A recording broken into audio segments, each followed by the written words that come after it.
Ça fait longtemps qu'on n'a pas fait une vidéo. Bon, comme à l'accoutumée, j'ai fait une expérience. Et tu te demandes sûrement ce qui m'amène à nouveau sous le capot de la crosse. Alors, laisse-moi le temps de démonter et je t'explique ça en deux spies.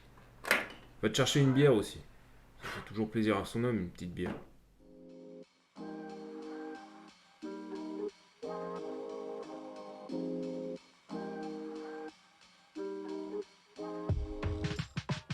Donc, comme je te le disais récemment, j'ai changé ce putain de papillon pour passer sur le papillon plus gros diamètre. Mais un papillon avec un diamètre beaucoup plus gros, on passe de 68 à 74.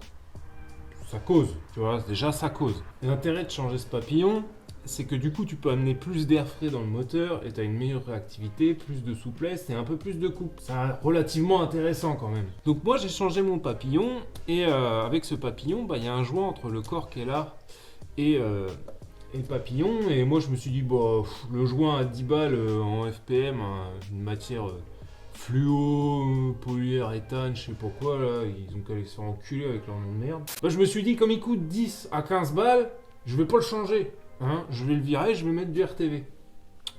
Bon, ça roulait pas mal, il n'y avait pas de souci. Tu peux faire comme ça, et si tu te démerdes mieux que moi, je pense que tu peux faire comme ça. Mais moi, je me suis mal démerdé. Et un coup, la pompe à essence, en fait, elle s'est mise à accélérer toute seule. Elle s'est calée à un régime de 2000 tours minute, mais toute seule, sans que j'appuie sur la pédale. Et je pense que c'est notamment à cause d'une prise d'air après le papillon. Et du coup, avec l'induction de l'air, ça faisait monter mon régime moteur. Donc j'ai eu une idée brillante. Hein. C'est que je me suis dit, je vais démonter ce papillon, corps, et je vais changer le joint. Mais comme je suis un type casse-couille, et que j'aime pas faire comme tout le monde, j'ai pas commandé le joint qui coûte 20 balles. Parce que, fait chier. En plus, ce joint-là, spécifique, c'est un joint torique. Il faut savoir qu'il y en a de plusieurs matières. Et si tu commandes pas la bonne matière, il a tendance à fondre. Moi, celui que j'avais d'origine, il avait tendance à fondre. Hein, quand je l'ai démonté le premier coup, il était fondu de chez fondu de chez fondu. Et en fait, comme il a tendance à fondre, il fait plus joint et tu es obligé de le changer assez souvent. Donc si tu veux en mettre un joint torique, achète celui qui coûte le plus cher et qui est vert. Surtout, il faut qu'il soit vert. S'il n'est pas vert, c'est pas le bon. Bref, moi, je me suis dit, comment je peux faire pour faire un joint facile et surtout un joint efficace et qui tienne la température et qui tienne dans le temps.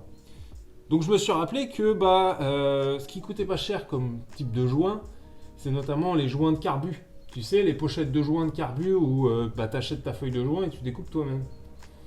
Il s'avère que j'ai des découpeurs laser chez moi et du coup, j'ai fabriqué mes propres joints. Et du coup, c'est un joint découpé laser que je vais venir placer derrière. Et normalement, il tient l'huile, il tient la chaleur, il peut même tenir l'essence, donc il n'y a pas de problème. Donc aujourd'hui, comme je t'ai pas fait la vidéo montage du papillon gros débit et retour du papillon gros débit, aujourd'hui je te fais la vidéo démontage du papillon gros débit, changement du joint et éventuellement peut-être un petit react pour t'expliquer les petites modifications que ça apporte au comportement de ta voiture. T'es chaud? C'est parti. Donc c'est assez simple. Tu as, dans l'ordre, tu as ton coude qui est là, d'accord, avec ton MAF qui est là, ok, et ensuite, tu as ta boîte à air qui revient par-dessus. Alors ça se trouve autour du MAF. Hein. Bon, pour l'enlever, tu fais levier avec un tournevis ici et ça le fait. Est-ce que tu le vois? Ouais, tu le vois, donc c'est bon. Donc ça, tu le vires. Ensuite, tu vas te retrouver face à ça. Tu débranches ton MAF. Tu le pinces de chaque côté, tu débranches la cosse. Ici, il y a une agrafe.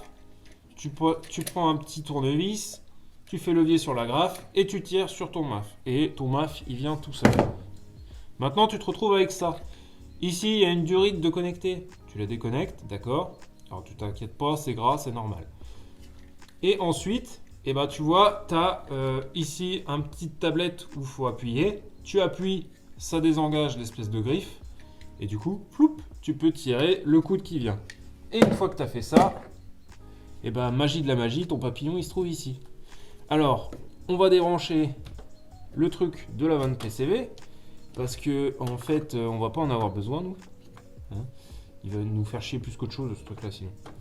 Et notre papillon, il se trouve ici, d'accord? Donc tu prends ton embout de Torx 40. C'est du Torx 40, voilà. Hein. Puis bah t'as 4 vis de chaque côté du papillon. Et t'as plus qu'à retirer ces vis. Alors, ce qui est rigolo, c'est que j'ai pas fait beaucoup de kilomètres. Hein. J'ai dû faire 200 à 300 bornes avec. Et bah elle est déjà sale. Enfin le papillon est déjà sale. Ce qui veut dire quand même que bah, les vapeurs d'huile repassent dedans malgré le fait que tu aies une cache-canne.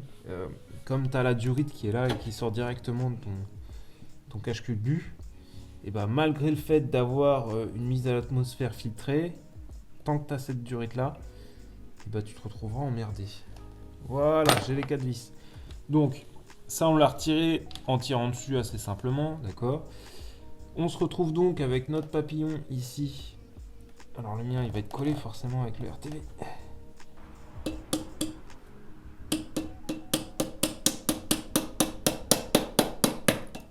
Voilà. Donc un petit tournevis plat fin. Un maillet et pas un marteau, comme ça t'es sûr que tu niques pas tout. Et ton papillon, le voilà. Donc tu peux en profiter pour nettoyer ton plan de joint là. Et voilà, c'est là. J'avais pas du RTV un peu partout, du coup ça avait tendance à faire un peu de la merde. Bon, c'est pas grave, ça sera mieux maintenant. Tu vois, quand je vois comment je le retire facilement avec le doigt, je me dis que bah quand ça chauffe, ça devait pas être assez étanche.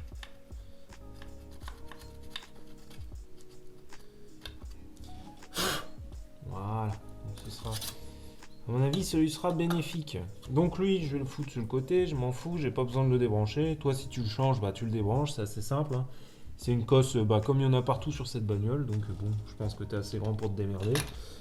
Donc sur le corps, ici, là, il y a une gorge qui est normalement prévue pour mettre bah, le joint qui vient dedans d'origine. Moi, je vais mettre ça à la place, mais je vais pas laisser la gorge vide. Je vais aller la remplir avec un petit peu de RTV, au moins histoire que ça colle le joint correctement. Mais après, tu vois, mon joint, il va se retrouver ici, et ça va être nickel. Ça va faire un beau joint bien propre. Allez, une vis. Tout est approché, inséré.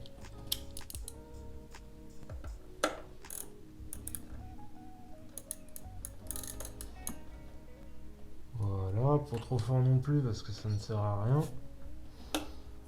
Un petit serrage en croix dans les règles de l'art.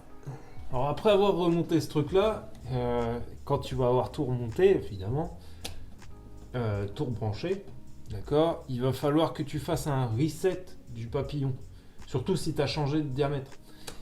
Alors comment on fait un reset du papillon? La procédure, je l'ai plus en tête, mais je crois que c'est foutre le contact. Non, c'est mettre pied au plancher, d'accord? Foutre le contact, juste le contact, pendant, ça doit être 10 secondes je crois. Garder le pied au plancher, enlever le contact, d'accord? Et normalement ça lance la procédure de remise. De remise à niveau où il va recaler ses zéros et tout le bordel. Si c'est pas ça, je te mets la correction maintenant. Donc, je mets le contact, j'appuie sur la pédale pendant 5 secondes et je le tiens surtout ce 5 secondes. Ensuite, j'enlève le contact, mais je retire pas la clé, je laisse la clé dans le contact, d'accord? Et après avoir éteint le contact, je relâche la pédale des gaz. Et ensuite, t'as plus qu'à attendre 2 à 3 minutes, le temps que le système il refasse ses resets et que ce soit bon. Et quand tu redémarreras, bah, ça repart. Donc après, bah, forcément, tu remontes tout dans le même ordre dans lequel tu l'as démonté. Ça me paraît logique. Hein. Tu refais la mise à zéro. Important, très important même. Parce que sinon, tu vas redémarrer et puis tout d'un coup, tu vas voir qu'elle fait vroom, vroom, vroom. Enfin, c'est n'importe quoi. Puis en plus, ça te fait stresser pour rien. Moi, ça m'est déjà arrivé et ça te fait stresser pour rien. Donc, oublie pas de le faire. Moi, je vais pas tout remonter tout de suite parce que j'aimerais bien faire les joints de cache-culbuteur et notamment les joints des couvre-culasses qui sont un peu dégueulasses. Là, ça a tendance à fuir, c'est immonde. Et puis voilà quoi. Bon, c'était une petite vidéo pour revenir parce que ça fait, je crois que j'ai regardé ce matin, ça faisait 57 jours que j'ai pas fait une vidéo. 57 jours. Mais j'ai travaillé sur des très gros trucs qui, quand ils vont venir, ça a totalement changé ton état d'esprit par rapport à la pièce de rechange sur cette voiture. Parce que là, on va s'attaquer à des très très gros trucs. Vraiment énormes. Allez, bonne journée. Non, pas bonne journée.